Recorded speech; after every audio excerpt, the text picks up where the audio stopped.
पिछले एपिसोड में हमने देखा था बस से नीचे उतरते ही लीशिंग पुलिस को इन्फॉर्म कर देती है। लीशिंग जितनी डेस्परेट थी दूसरों को बचाने के लिए, शाओ उतना ही अपने बारे में सोच रहा था। उसे पुलिस का झमेला नहीं चाहिए था, इसीलिए वो लीशिंग को सीसीटीवी कैमरा से बच के रहने के लिए बोलता है और उससे भी दूरियां बना के चलने के लिए बोलता है। कहीं पुलिस को ये ना लगे कि वो और लीशिंग साथ में थे, इसीलिए वो अपने फ़ोन पे ऐसे झूठी मूठी बात करने का नाटक करता है। मतलब इस तरह से वो लीशिंग से दूरियां मेंटेन करके बात कर रहा था। लीशिंग को अभी तक शाओ का इरादा समझ में नहीं आ रहा था। शाओ उसे साफ साफ बता देता है उसे दोबारा से पुलिस के चक्कर में नहीं पड़ना, क्योंकि उसे लग रहा था ये सब करके कोई फ़ायदा नहीं होगा। कम से कम वो तो अपनी जान बचा पाएंगे। लीशिंग को पुलिस पे भरोसा था। उसे लग रहा था इस बार वो ज़रूर ब्लास्ट को रोक लेंगे। वहाँ ऑफिसर जियांग इस अंकल का बैग जब चेक करने जाता है तब वो अंकल अपना बैग दिखा नहीं रहे थे और इतने में ही ब्लास्ट हो जाती है। वहाँ ऑफिसर जियांग को बहुत बड़ा झटका लगता है, क्योंकि ऑफिसर जियांग बस में ही थे। उस तरफ लीशिंग हारी हुई महसूस कर रही थी। वो शाओ से कहती है वो पुलिस में उसका नाम नहीं लेगी, लेकिन वो पुलिस को एक्सप्लेन करने ज़रूर जाएगी। फिर वो पुलिस का कॉल उठाती है और बताती है वो कहाँ थी इस वक्त। शाओ का दिमाग खराब हो जाता है लीशिंग के इस फैसले से। वो उसे समझा समझा के पागल हो जाता है, लेकिन लीशिंग को अब से अकेले ही ट्राई करना था। जाते वक्त शाओ उससे उसका फ़ोन नंबर मांगता है। लीशिंग देना नहीं चाहती थी, पर शाओ के ज़ोर करने पे लीशिंग एक ही बार में अपना नंबर बताते हुए चली जाती है। बाद में पुलिस आके लीशिंग को ले जाते हैं और शाओ दूर खड़ा उसे जाते हुए देखता है।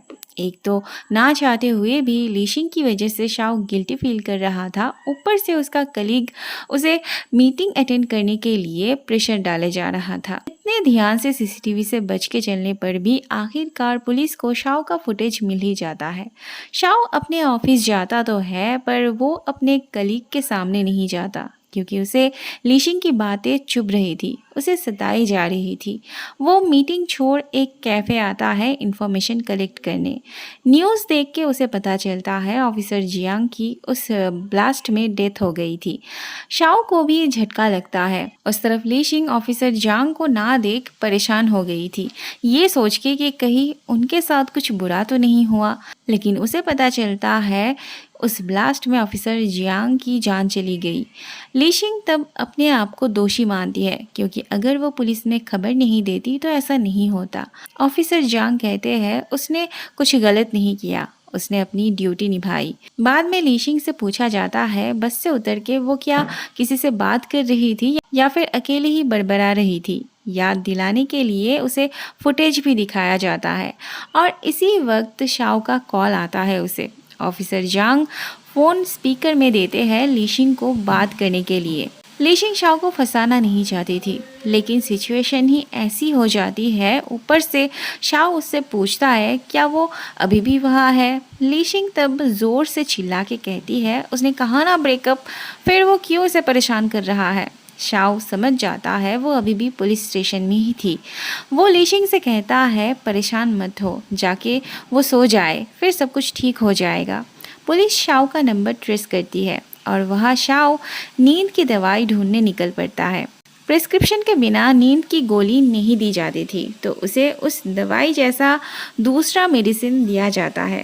फिर वो अल्कोहल ख़रीदने जाता है, और वो भी स्ट्रॉन्ग वाला।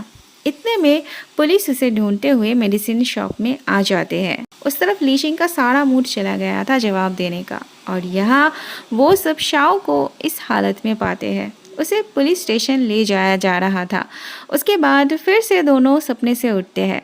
शाओ सॉरी फील कर रहा था लीशिंग को अकेले छोड़ने के लिए, और लीशिंग खुद को जिम्मेदार मान रही थी ऑफिसर जियांग की जान जाने के लिए। पिछली बार शाओ ने उसे पुलिस में कॉल करने से मना किया था। इस बार लीशिंग खुद पुलिस को नहीं बताना चाहती थी। अब वो अपनी तरफ से इन्वेस्टिगेशन करना चाहती थी। दोनों इस मार्क्स वाले लड़के से शुरू करते हैं। पहले लीशिंग शाओ के साथ झूठ मूठ का बॉयफ्रेंड गर्लफ्रेंड वाला झगड़ा करती है। थोड़ी देर बाद मौका देख के उस बंदे का बैग चेक करने की कोशिश करती है, और इतने में ही ब्लास्ट हो जाती है। फिर से दोनों सपने से उठते हैं। इस बार तय होता है मार्क्स वाला लड़के पर ये इल्ज़ाम देना कि उसने लीशिंग की फ़ोटो ली। तो बॉयफ्रेंड होने के नाते शाओ उस लड़के से फ़ोन छीनने के बहाने उसका बैग चेक करेगा। ऐसे हाथापाई होते होते इसकी तबीयत बिगड़ने लगती है। इसे अस्थमा था। बैग के अंदर दवाई ढूंढने के बहाने दोनों बहुत कोशिश करते हैं बैग खोलने की, पर ऐसी हालत में भी वो बंदा अपना बैग पकड़ के बैठा था और इतने में ही फिर से ब्लास्ट हो जाती है। दोनों फिर से सपने से उठते हैं। इस बार तय होता है कैसे भी करके उस बंदे को बस में उठने से रोकना। प्लान के मुताबिक दोनों मिलके उसे बस में उठने नहीं देते और ज़बरदस्ती उसका बैग चेक करते हैं, लेकिन पता चलता है उसके बैग में बिल्ली थी जो कि भाग जाती है। वो बंदा गुस्सा हो जाता है। बेचारी की बिल्ली उन्होंने गुमा दी थी, तो उनका फ़र्ज़ बनता था ढूंढ के देना। बाद में वो उसकी बिल्ली को ढूंढ के लाते हैं और माफ़ी मांगते हैं ये कह के कि उन्हें गलतफहमी हुई थी। उन्हें लगा वो शाओ का खोया हुआ बैग था। इतने में दूर एक ब्लास्ट होते हुए देखता है वो लड़का। अब इनके लिए तो बहुत ही कॉमन बात थी, इसीलिए दोनों रिएक्ट ना करते हुए जल्दी से चले जाते हैं। इस दौरान लीशिंग के दिमाग में एक ख्याल आता है। अब क्योंकि उन्होंने उस लड़के को बस से नीचे उतारा था, तो लीशिंग को लगता है कि वो बंदा भी उनके साथ टाइम लूप में एंट्री करेगा। जिस तरह से उसने अपनी बैग को पकड़ के रखा था, उससे ये बात तो साबित होती है कि वो काफ़ी ज़्यादा स्ट्रॉन्ग था। उनके इस मिशन के लिए एक स्ट्रॉन्ग बंदा ज़रूर चाहिए थी। एक और टीममेट पाने की उम्मीद से लीशिंग बहुत खुश होती है, लेकिन शाओ उसे फैक्ट समझाता है। एक तो वो ब्लास्ट होने के आगे के स्टॉपेज से उठता था, ऊपर से उन्होंने उसे बस में उठने भी नहीं दिया। दूसरी बात, वो हर बार सो के उठते हैं, लेकिन उस बंदे को सोने का मौका ही नहीं मिलेगा तो वो उठेगा कैसे। और तीसरी बात जो कि हमें समझ में आ रहा था कि शाओ थोड़ा थोड़ा जल रहा था उस बंदे से। लीशिंग के मुंह से उस लड़के की तारीफ सुन के उसे बहुत जलन हो रही थी। शाओ खुद को भी स्ट्रॉन्ग बताता है ताकि लीशिंग उस बंदे को बार बार स्ट्रॉन्ग ना कहे। उस तरफ वो लड़का न्यूज़ में उस बस की ब्लास्ट होने की खबर सुनता है। पिछले लूप में शाओ जिस कैफ़े में इंफॉर्मेशन कलेक्ट करने आया था, इस बार भी वो लीशिंग को यहाँ लाता है। शाओ कहता है चाहे इस लूप में तुम कितने भी पैसे खर्च क्यों ना कर लो, नेक्स्ट लूप में वो फिर से वापस आ जाएंगे। अब इतने कम समय से दोनों गुजर रहे थे, तो लीशिंग को कुछ खरीदने का प्लान सही नहीं लगती। शाओ कहता है कुछ खरीद के नहीं बल्कि एक्सपीरियंस हो ऐसी चीज़ में उन्हें खर्च करना चाहिए, जैसे कि जो दिल करे वो खाना।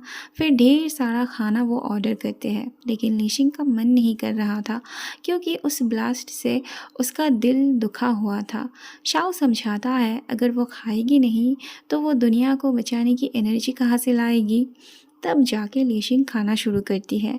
पिछली बार शाओ पुलिस स्टेशन नहीं जाना चाहता था, लेकिन इस बार वो खुद ही जाना चाहता है क्योंकि उसे लग रहा था अगर वो इन्फॉर्मेशन कलेक्ट करने जाएंगे तो बहुत ज़्यादा टाइम खर्च होगा।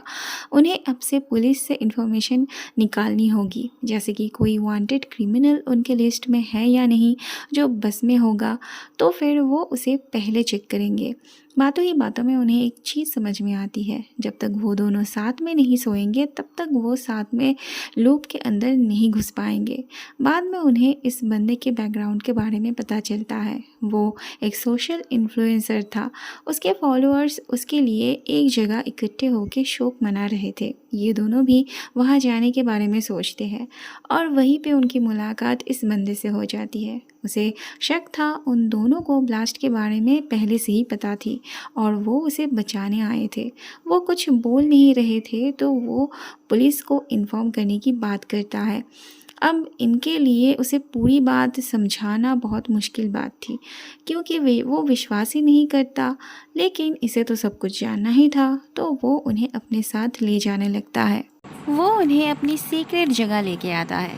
ये जगह सीक्रेट इसीलिए थी क्योंकि उसे बिल्ली बहुत पसंद थी, लेकिन उसे अस्थमा होने की वजह से उसकी मॉम उसे बिल्ली के आसपास भी नहीं जाने देती थी। फिर बड़ा होके जब वो पैसे कमाने लगा तब उसने ये जगह रेंट में ली ताकि वो आराम से बिल्ली पाल सके। बाद में ये दोनों उसे टाइम लूप के बारे में बताते हैं। वो हैरान होने की जगह अपनी डायरी निकाल के लाता है। नॉर्मली कॉमिक्स बुक में अगस्त के महीने में टाइम लूप हुआ करती थी, पर ये मई का महीना चल रहा था। इस बारे में शाओ को भी पता था।